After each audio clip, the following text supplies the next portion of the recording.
General Anderson, take me inside your thoughts at this moment. As Donald Trump in an Oval Office press avail yesterday promised that people that come out will be met with, quote, force this coming weekend.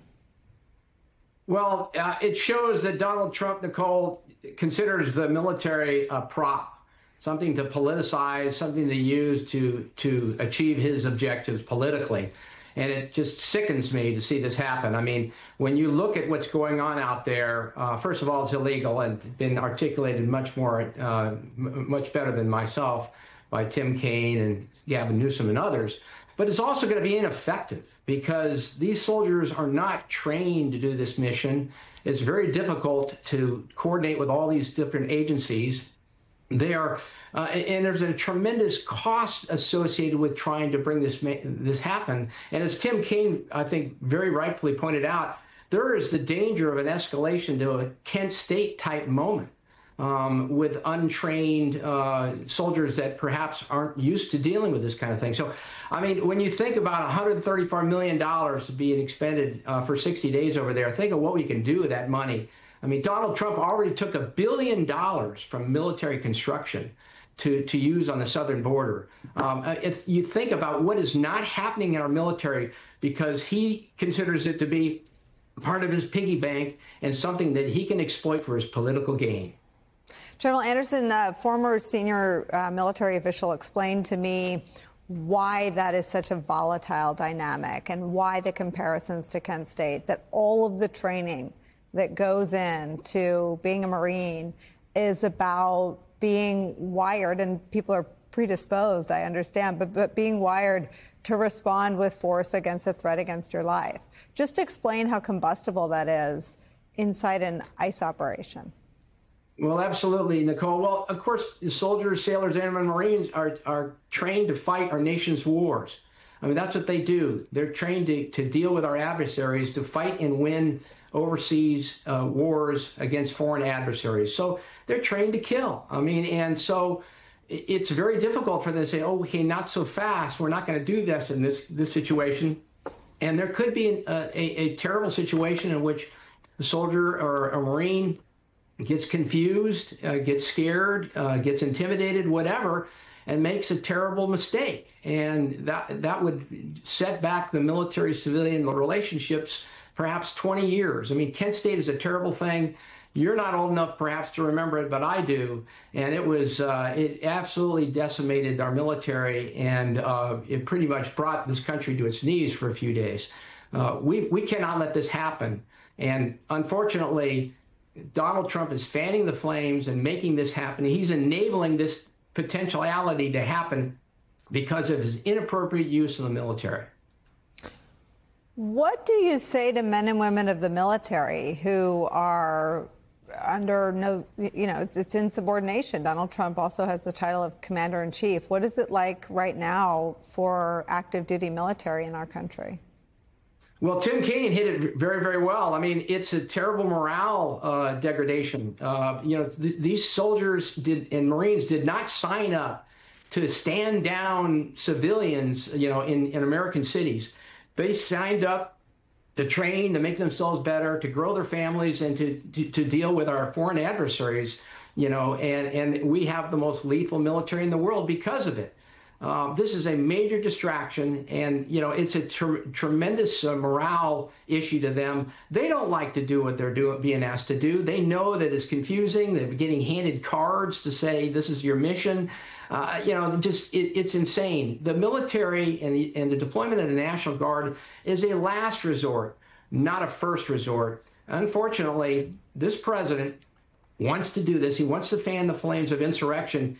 And I think ultimately he's looking for an excuse to declare the Insurrection Act. And when that happens, Katie, bar the door, because we're in deep trouble if that in fact happens. And I think that's exactly where Donald Trump wants to take us. Just play that thread forward for us, because I think there is some public disapproval of the brink that Governor Gavin Newsom talked about. The Quinnipiac poll has Donald Trump's approval rating at its lowest point, 38%.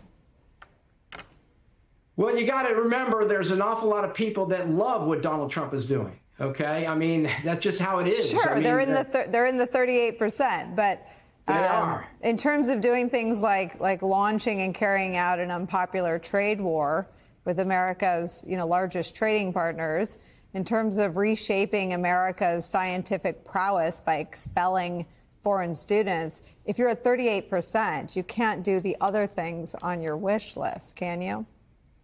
I would hope not, but unfortunately he's got this block, and it just seems like no matter what he does or doesn't do, they seem to ignore it or support it. I mean, he came into the office saying he was going to reduce prices for Americans. Oh, that hasn't happened. And is there an outcry against that? Probably there really isn't. I mean, we could go on and on with all the promises he's made that he hasn't kept. The fact of the matter is that when he goes into a blue state and deploys the National Guard to take out illegal immigrants, there's an awful lot of Americans, unfortunately, that are cheering on the sidelines. Let me just keep the numbers just so we don't get psyched out about the size of things. I know Trump loves it when we do, but this is the actual size of the number of Americans who support deporting people with a job. Just 15% of our fellow Americans. So that means about 35% of Trump voters don't support that. 14% of Americans support deporting people who are parents of children that were born here. 9% support deporting people who came here as children. And only 5% of all Americans, which means 45% of Trump's own base, opposes deporting people married to a U.S. citizen. Yeah, I mean, I think the entire immigration issue has kind of gotten away from both parties and just America in general.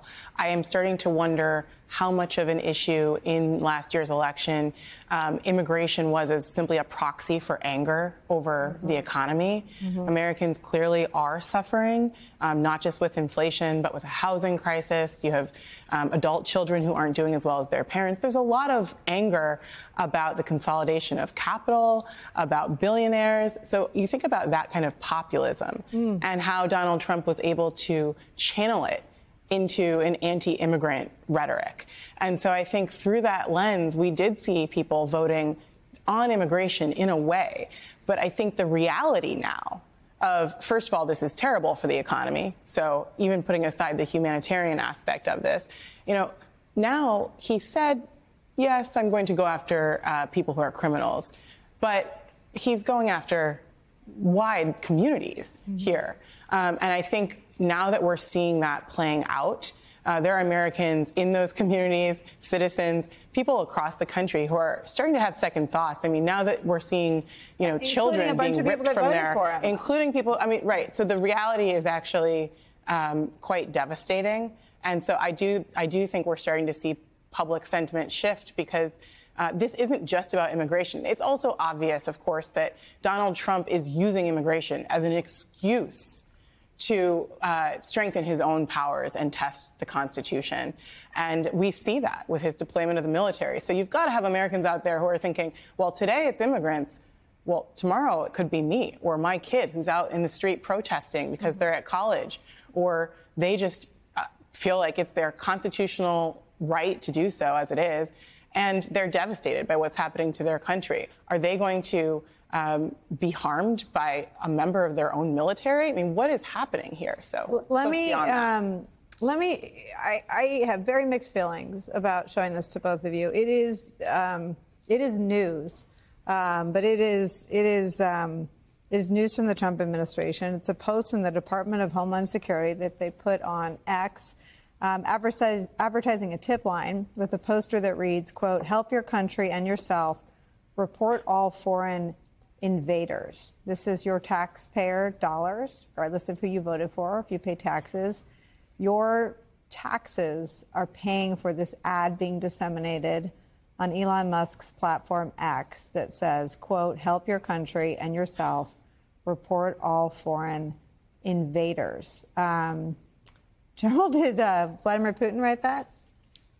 He might very well have. I'll tell you, one foreign invader we could deal with is Elon Musk. But having said that, I mean, it's just absurd that we would, that Americans in our strength in our democracy is our ability to take so many different cultures and so many different religions and make something great. And that's what we've done throughout our entire diversity has been our strength. And when you look at that, it taps into the isolationist impulses of a lot of people, the inner racism and hatreds that a lot of people have, unfortunately. And so many of those people have not had the courage to speak up and to stand up for democracy and the American way of life. And unfortunately, the Republican Congress might be the greatest offender in this regard. No one in the Senate or the Congress is standing up against our dear leader when he tries to tap into these isolationist impulses and use our military to further his political means.